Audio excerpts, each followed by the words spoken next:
Cardinal Richelieu was a ruthlessly ambitious man who created an unrivaled intelligence network to protect King Louis XIII of France. A passionate Catholic, Richelieu mistrusted the Protestant Huguenots who were plotting to overthrow the king, and he established an extraordinary network of spies, informers, and double agents to counter the threats from within the French court itself. He rose to become the most powerful and feared man in France. Cardinal Richelieu grew up in the church, but his real passion was politics, political intrigue, and espionage. Cardinal Richelieu was probably one of the greatest spy masters ever. He had a passionate devotion to king and country and a Machiavellian mind that was ruthless in getting what it wanted. I think Richelieu was very neurotic and unpopular. Nobody really liked him. The moment he died, there was a sigh of relief throughout France. I think that Cardinal Richelieu used his crimson robes as a cloth of convenience. Yes, he was a man of the church, but deep down, he was nothing more than a ruthless politician and spy master.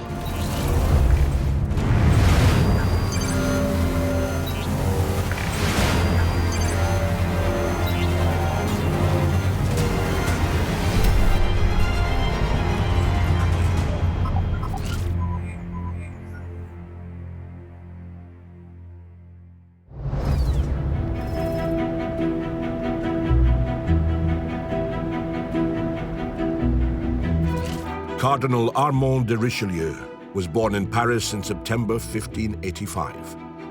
He was a smart but sickly child, blessed with a sharp intelligence, which served him well as he worked his way up through the church, until eventually in 1622, Pope Gregory appointed him a cardinal. But serving the monarchy, not God, was his real calling. And thanks to Marie de Medici, the Queen Mother and regent to young King Louis, he was appointed to the royal court. It was a remarkable rise to power, given that he was not quite 40 years old. Very rapidly, he rose through the ranks and became the king's chief minister. He undertook that role for 18 years, basically to his death. And he gave the king what the king wanted. The king at the time, Louis XIII, had come to reign, but he was very, very young. And so, in his stead, ruling as regent was Maria de Medici's mother. And she led a very corrupt government. Everybody was in it for themselves. Everyone was in it for the money. And there was a lot of backstabbing going on, quite literal backstabbing going on. Now, Richelieu was very, very good at politics. So he was very good at intervening between particular warring factors. And because of it, each time just sort of took another step up the ladder to promotion and ended up being an extremely useful asset to the royal family. Although Richelieu was a cardinal, at heart he had the idea that he must fight for everything, and political intrigue just came second nature to him. So it's hard to unravel where the cardinal ended and the political intrigue began, but I think the overlap was total.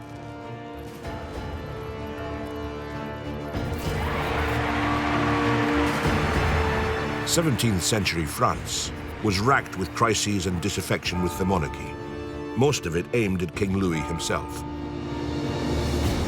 He was an arrogant man who spent lavishly on parties, on art, and the finer things in life. To support this lifestyle, he had to tax his country heavily, and this made him unpopular with both his people and even those in his own court. Louis XIII was a product of his time, very much so. He was thought of as quite effeminate. There were rumors about his sexuality. He spent all his time visiting tailors, visiting musicians, visiting the arts, and building sort of gorgeous-looking palaces. But he was never thought of really as a strong man. And so you needed somebody like Richelieu, for example, to be this strong man to stop the plots, stop the treasonous thoughts that were going on. Louis's own brother is plotting against him at one point. You've got states within states in the cities down in the south suddenly going, right, well, we're not sending you our taxes. We're going to build our own sort of little country down here. So he was never thought of as a strong person. That's why Richelieu was needed. Otherwise, France could possibly have collapsed. The plots against Louis XIII were varied and numerous. Louis was vain, extravagant, and he wasn't liked.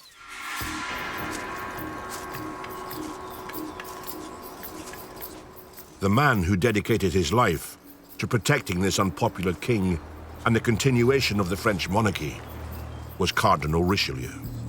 Richelieu was totally dedicated to the king. Perhaps not because of the king's personality, but because the king represented France. And Richelieu was 100% patriotic. France was why he lived, why he worked. Well, he was highly intelligent, very determined, no qualms of conscience. But he was what you would now call a product of the security state. He liked conspiracies and plots, and he used them to create a situation where he could strengthen his hold over the king and the council and over France itself. Beautifully simple.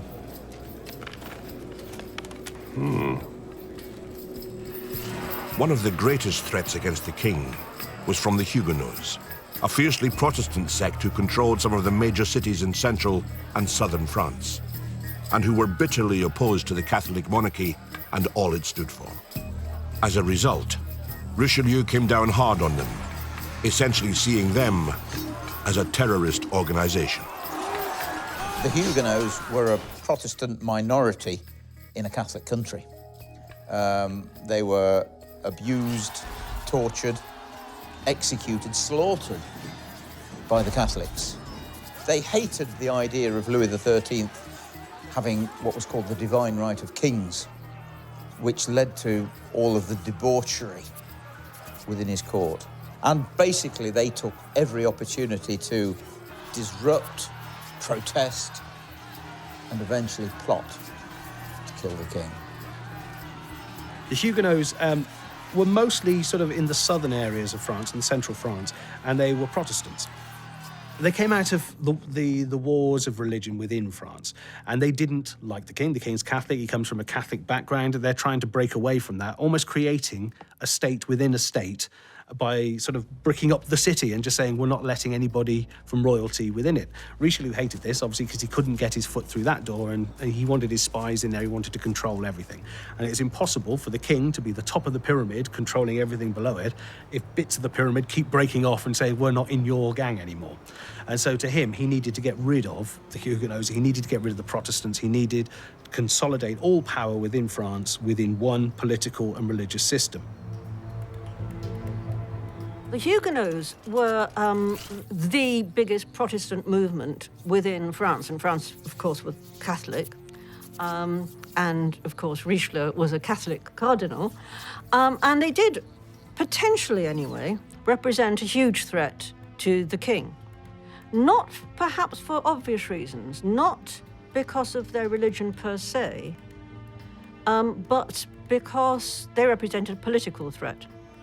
Because they were effectively trying to establish a republic, their own republic, obviously, within a monarchy. And, of course, that could not be allowed to happen.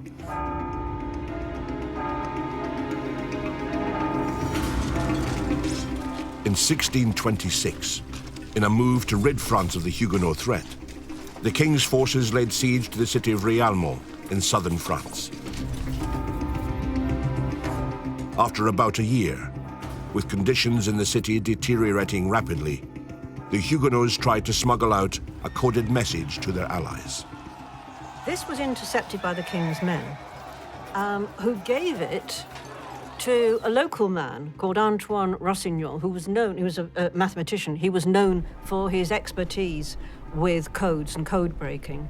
And he basically decoded it within an hour. And the king's men then used the code, wrote a reply in this code, sent it back into the besieged town, and at which point the Huguenots thought there was no point in pursuing this anymore. We give up.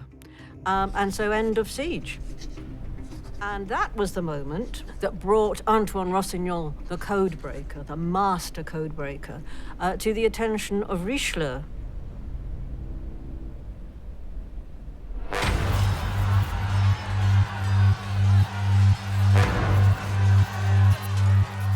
Bolstered by the crushing of the Huguenot Siege, and aware of the vast and powerful intelligence network that had been built up in England under successive spy masters, Richelieu set about creating a worthy equal.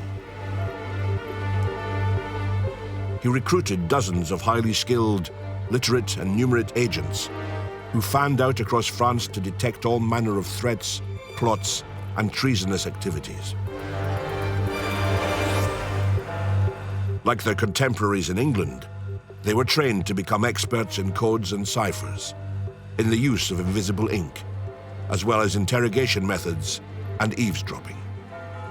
Cardinal Richelieu obviously had an absolute natural talent for intrigue, for spying, for running spies, for having his ear to the ground, and for dealing ruthlessly with those who basically opposed his interests, which were also the interests of France, which is the way he saw it.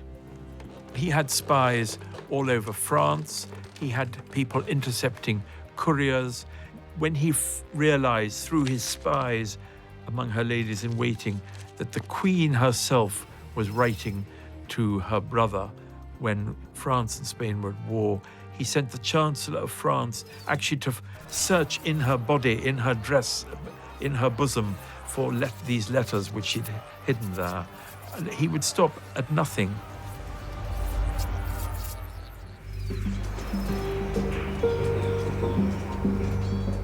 As ruthless as Richelieu was, he was also a realist and knew that monitoring people, surveillance and other espionage activities all took their time. A man who knows this all too well is Dr. Michael Goodman, an intelligence expert and analyst at King's College in London. A lot of intelligence work is really piecing together pieces of a jigsaw. It's not waiting for the smoking gun piece of information that will change everything, as nice as that would be. But the much more mundane reality of it is piecing together different snippets of information which, taken individually, may not mean very much, but taken en masse will mean something totally different.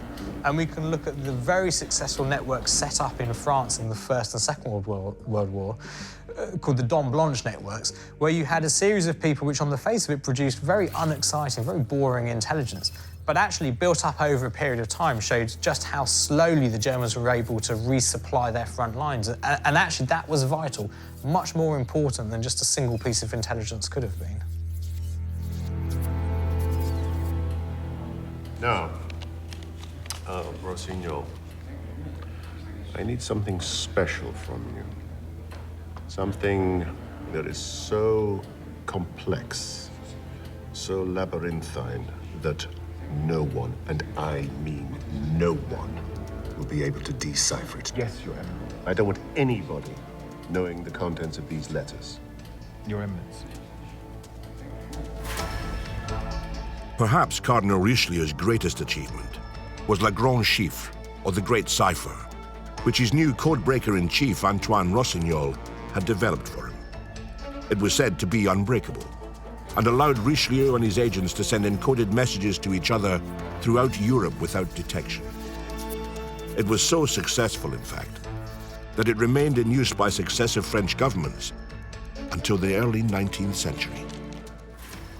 This was a device, a table that encoded messages that he could then send to others, and so long as they'd got the cipher, they could then read the message. It was so good that it actually lasted in the French Secret Service for the best part of 200 years. When you're sending messages backwards and forwards, obviously the biggest threat is that they're going to be intercepted, and Richelieu was very, very good at intercepting messages. So you start sending them as codes and ciphers. Now, thankfully, he had a fantastic mathematician in his early 20s called Rossignol, and he was very, very good at breaking ciphers. So much so, he even invented a cipher called the Grand Cipher, and it remained unbroken for hundreds of years. Now, normally the way the cipher worked, he would take a letter, replace it with a number or a symbol and so on.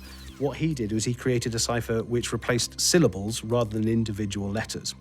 So people were having a go at guessing what these particular numbers meant. And in reality, they were guessing at the wrong thing. They were trying to guess letters instead of trying to guess what a phrase was and so on. And it took a very, very long time, years after everybody had died, for them to break this cipher.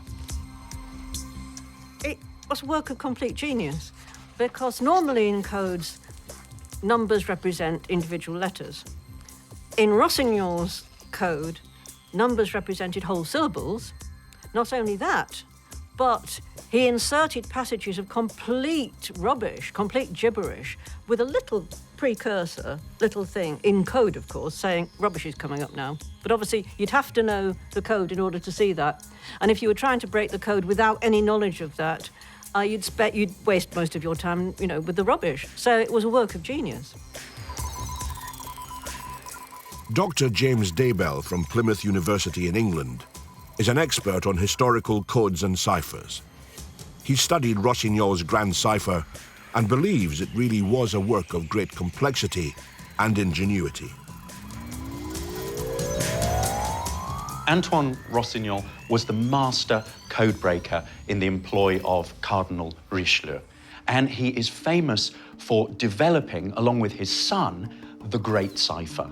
And this is what we have an example of here. This is a cipher that operates through numbers rather than merely through letters.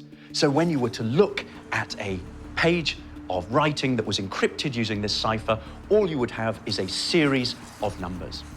And it was used to encrypt syllables, letters, and words. And we can see this very, very clearly in what we have here. We have 4 columns, 1, 2, 3, 4, and a series of words. And each word is assigned a particular number. And we have here the column with words beginning with G, General, down to Grande, moving into H. We have over here Loin, Occasion, and Prochaine.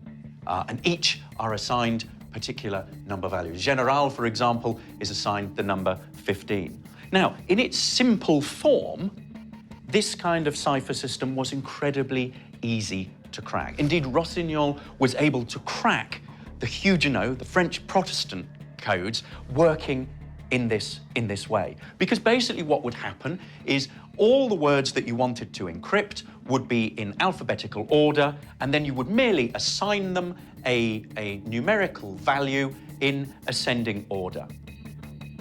If, for example, you have a number 35, you know that 35 is going to be between 15 and 50, and so you know that it's somewhere between General and Gueux.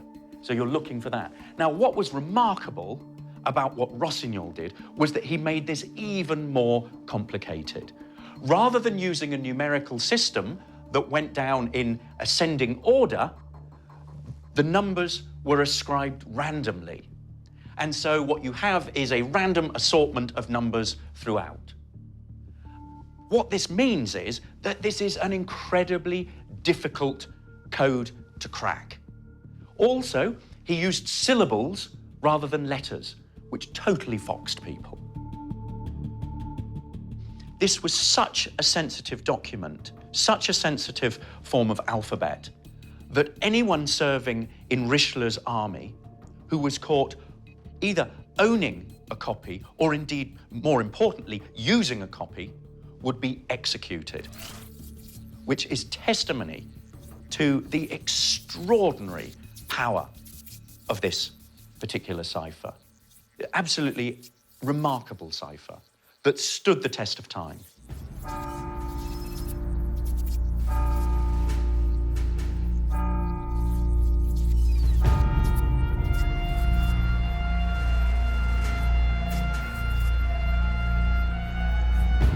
Convinced that many of the plots to topple King Louis were being planned and discussed within the royal court itself, Richelieu set up something called the Cabinet Noir, or the Black Room, right next to the king's chambers in the palace. It was a secret department that monitored all the correspondence in and out of the royal court. It was a listening post, which allowed Richelieu to keep a close watch on what everyone was up to without their knowledge. And it operated in total secrecy. No one was to know of its existence, who was in it, or what it did. The Black Cabinet was Richelieu's masterpiece. Imagine the scene. Right in the centre of the royal palace is this room. You go through the ballroom, through a secret door, and inside this room are dozens of agents. Encoding, decoding, opening mail, steaming it open, breaking seals, reading messages, reading letters. This room was nothing less than a Secret Service operations centre set up inside a royal palace. Cabinet Noir is the black ops of the day. It's what we would do nowadays by snooping and going through people's emails and finding out the messages that are going backwards and forwards. And the people sending the messages have no idea this is going on. But that's how Richelieu did so well at knowing the knowledge that this person's plotting with this person because he's gone through their emails. You know, sometimes it would just be sort of gossip and salacious innuendo about the ladies at the court or something, who was sleeping with who. But let's not forget that all knowledge is power, so even that might have come in useful. But I mean, all the way through to from attempted money laundering or theft or to assassination plots against the king. So Richelieu, through his Cabinet Noir, was pretty much ahead of the game. Cabinet Noir was probably Richelieu's masterstroke. It's the room where all the post goes, basically. And our equivalent, I would say, today is GCHQ, where they can look at everybody's emails, look at everybody's posts, see the messages coming back. It's a listening post. So the post coming through the palace would have to go through them to get to wherever it's going. They would steam open these letters, read everything. This is where he learnt about the plots against the king's life. This is where he would find one faction teaming up with another faction politically, trying to overthrow this, that, and the other. And it was his greatest spying achievement, I would say. There's certain things in there that you could use as blackmail, because this person's sleeping with this person, and Richelieu had no problem with blackmailing somebody. He had no problem with getting these people locked up for this reason and so on like that. To him, reading these letters was possibly the most important thing to do. They'd seal them back up again, send them off, and nobody knew that he'd actually read through these things.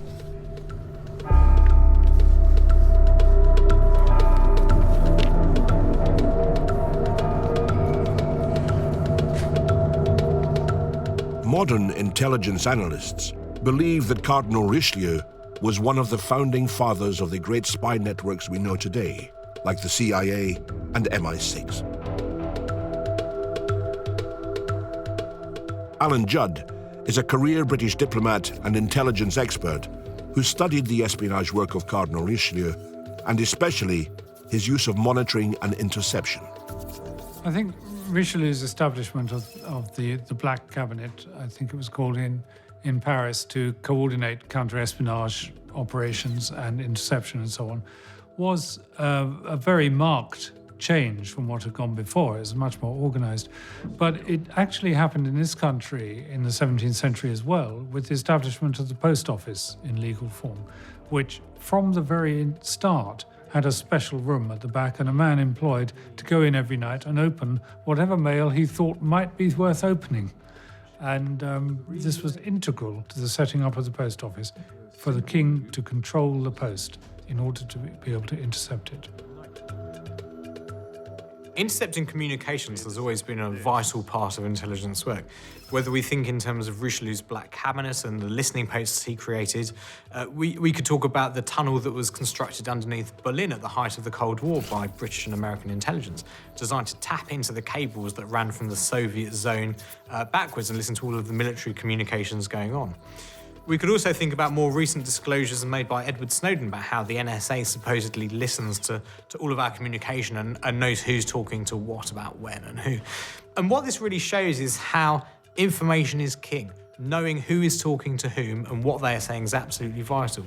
And even if a specific piece of information doesn't tell you very much, it's building up a picture over a number of weeks, months and years that can really show you a lot of information in itself. So often it will not be the information, but rather the details about who is talking to who else.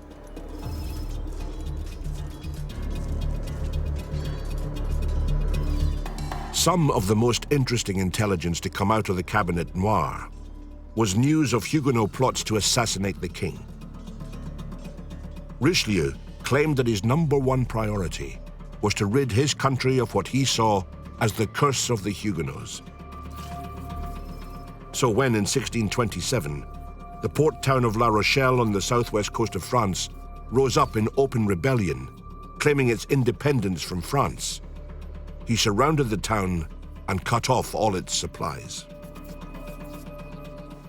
Well, of course, the Huguenots clung together because the outside world in France was getting more and more hostile. And their last hurrah, basically, was the siege of La Rochelle being a town on the west coast of France. And Huguenots packed into the town. And basically, the king's men, shall we say, but with Richelieu actually personally at their head, surrounded the town. There were 25,000 Huguenots in there. For a year, they were besieged, and in the end, there were only 5,000 out of the 25,000 people left, and they, of course, were terribly weak.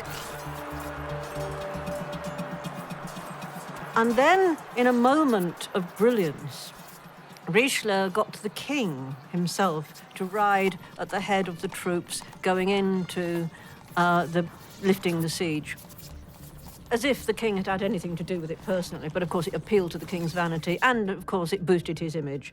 But Richelieu had done everything. As far as Richelieu and the French court were considering these people, they considered them to be extremist, fundamentalist terrorists forming their own country within their own country. So the problem they had was if these people had teamed up with some of the other sort of little city-states, and then you had another Protestant country like Britain coming over, you could have created a massive army and France would have fallen quite easily.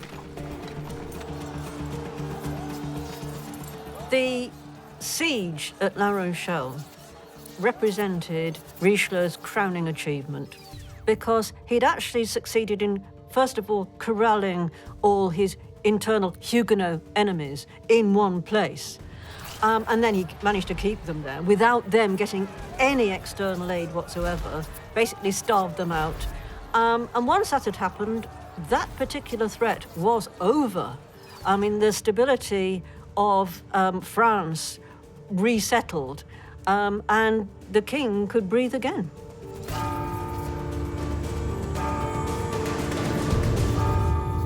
Actually, it's difficult to overestimate the importance of La Rochelle, of the siege there. It's very like if today you managed to get all of Al-Qaeda in one town and basically kept them there until most of them starved or the rest just surrendered. I mean, it's as big as that.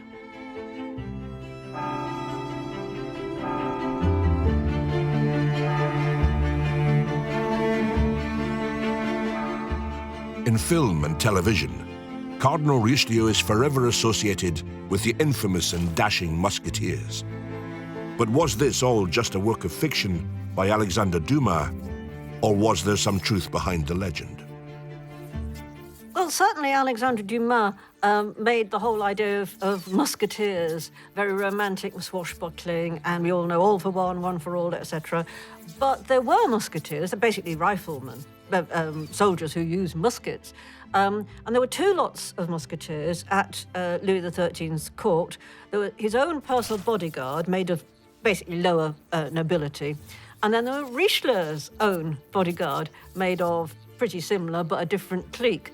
And they were rivals. The king created a bodyguard, and they were his Musketeers. And what he did was he took some cavalrymen and basically gave them guns and went, there you go, you are now the Musketeers, the royal bodyguard. Richelieu realized, with all the threats, well, not just to the king, they were to him as well, he needed a bodyguard. So instead of calling them like the King's bodyguard like they were, he thought, I'll be a bit humble, I'll just call them Musketeers, named after them, like a junior version of that. So there were two sets of them. And they absolutely hated each other. Made worse years later by the fact that they were actually joined together as one unit instead of these two units, and that probably destroyed the Musketeers themselves from infighting between themselves. The Musketeers fast became one of the most sought-after military companies to join. It was also a handy way for the lower French nobility to rise in social status. But it wasn't cheap. In order to become a musketeer, you had to provide your own horse, swords, clothing, and servant. Only the muskets and blue tabards were provided by the king. Historical reenactor Mark Griffin has studied the life of musketeers and talks us through their clothing, weapons, and their musket. So what we have here is our actual musketeer. He's dressed in the blue tabard of the French royal household. He's got the French cross on. He's got silver and gold braid all over it. He's meant to look impressive. He's meant to be on display when the king's around, saying, look at what I can afford. I've got the best bodyguard in the world. Now, he's actually a bit like the modern special forces. He's just not an ordinary soldier. He can ride. He can use a sword and a dagger. He can use his musket. He's a multi-purpose weapon. These musketeers are notorious for being in the forefront of attacks. King Louis XIII had musketeers shot next to him in battle, so they're always in the thick of the action. So let's have a look at what he's actually using. So what we have here is his rapier, a long, thin, slender weapon, ideal for dueling with, ideal for all those fights with the Cardinal Richelieu's guard. This is quite an expensive weapon, and most musketeers come from noble households. They may be junior sons, but they are certainly well equipped. You need to have a good personal income to be a musketeer. If you want to use another weapon, here we have a mangoche. Used in conjunction with the sword, this is going to make him into an incredibly effective soldier and indeed duelist. Dueling was all the rage in France, and all the stories about Cardinal Richelieu's men and the Musketeers, that's also true. But of course, he can't be a musketeer without a musket. It's quite a cumbersome weapon. For that reason, he carries this rest here, which he'll use in battle to steady and help aim. Although saying aim doesn't really apply to this weapon. It only shoots very inaccurately, and literally you have to wait till you see the whites of their eyes. He's going to put gunpowder down here, put a slow burning match in this end of the musket, and then aim and fire. Because he's carrying so much gunpowder, he's actually a bit of a liability to himself and his friends, not just the enemy. And so we've got a rather elaborate safety loading drill to go through before he actually fires.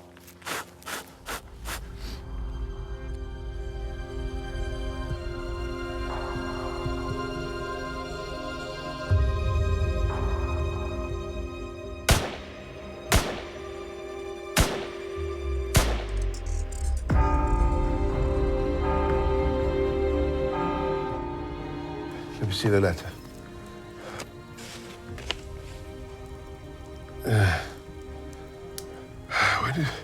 When did we intercept this? This morning, Your Eminence. Cardinal Richelieu suffered with bad health throughout his life. He had recurrent fevers, migraines, and intestinal tuberculosis. And as he got older, he started working more and more from his bedchamber, still furiously uncovering and foiling plots. Chief among those plotters was the Marquis de Cinq-Mars, who had ambitions to gain greater political power and maybe even seize the throne of France. He conspired with a group of leading nobles, including the king's brother, the Duke of Orleans, to raise an armed rebellion against the throne with the help of Spain. Richelieu very rarely made an error, but he made rather a large error when he took to court the Marquis de Cinq-Mars, who was a young noble. He was very young. He was only 19. And he took him to court with the whole idea of making him the king's favourite, whatever that might actually mean. And obviously he was there as a spy for Richelieu. But it backfired very badly because the young Marquis, once he was at court, started plotting on his own behalf, both against the king, with the king's own brother, and against Richelieu. Bad move. The king's favourite, probably his boyfriend, the Marquis de Cinq-Mars, was plotting with Spain to murder Richelieu and to make peace. And his letter to Madrid was intercepted by a courier, and so Richelieu had proof which he could present to the king that Cinq-Mars, his beloved young favourite, was plotting against him. We intercepted this letter from Blanchefort to Cinq-Mars. Oh, Blanchefort, Huguenots are so tiresome. What does it say? It says they're ready, sir. Ready. Yes. Ready for what? Oh, to raise an army against His Majesty. Cinq-Mars had the job of master of the horse, or grand écuyer, called Monsieur le Grand, Mr. Big, literally. And he would follow the king into the council, but the secretaries of state chose a moment when he wasn't in the council to present the evidence to the king. And then Cinq-Mars was finished, and he was executed a few weeks later at Lyon. And it is said that Louis XIII looked at his watch and said, "Oh, Monsieur le Grand is having rather a bad moment now."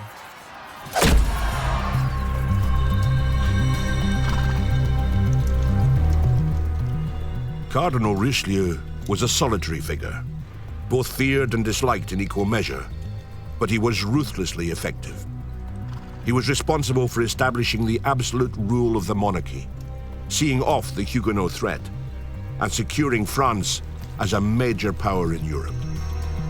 He built up a vast intelligence and spy network to rival anything that England had, and he introduced the idea of the Cabinet Noir, which was remarkably effective at sniffing out treason and plots.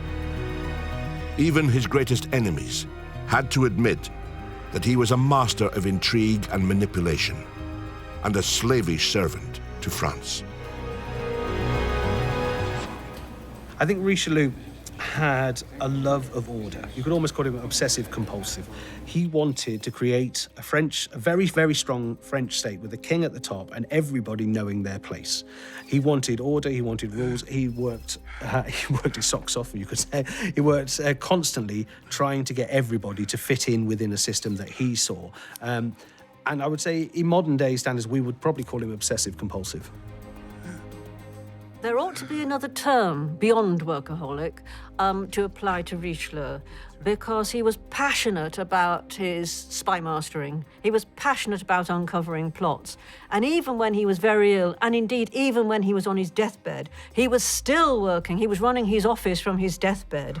He was still uncovering plots, and he was still dedicated to maintaining the stability of France. I think we've got him at last. Many people wrote in their memoirs later that all France was living in fear of Monsieur le Cardinal. They didn't have to say Richelieu, Monsieur le Cardinal was enough. And they all felt relief when he died. I think it's not an exaggeration. People were frightened. And the king himself, by the end, was frightened of the cardinal, because he'd probably listened to Cinq-Mars, his young favourite, saying, "Oh, why don't we get rid of this maddening cardinal?" I think he was on such a mission, convinced he was doing God's work, and the grandeur of France would help the Catholic religion, would help the king. I think he rather relished his unpopularity. It just showed he was right all along.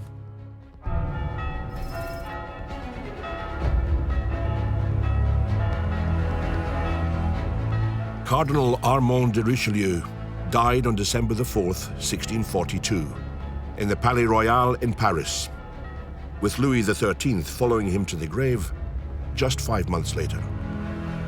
It's fair to say that France did not mourn his passing, but even his greatest enemies would have to admit that his legacy to France matched or even exceeded that of any monarch.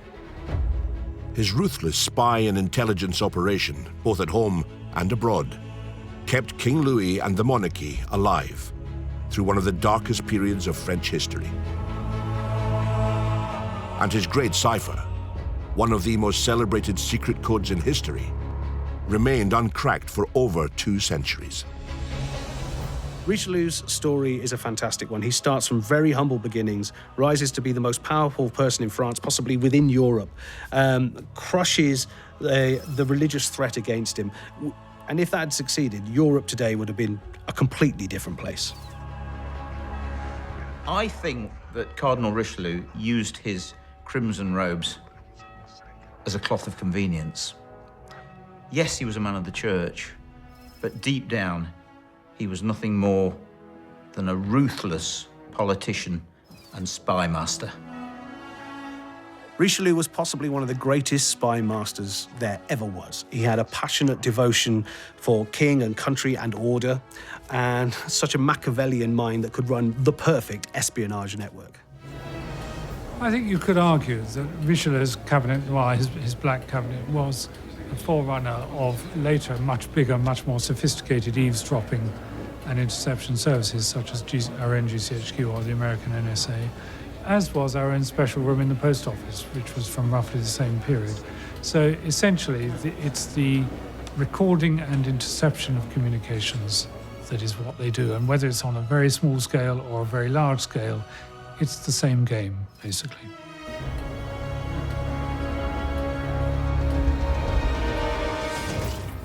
Richelieu became one of the most powerful men in French history.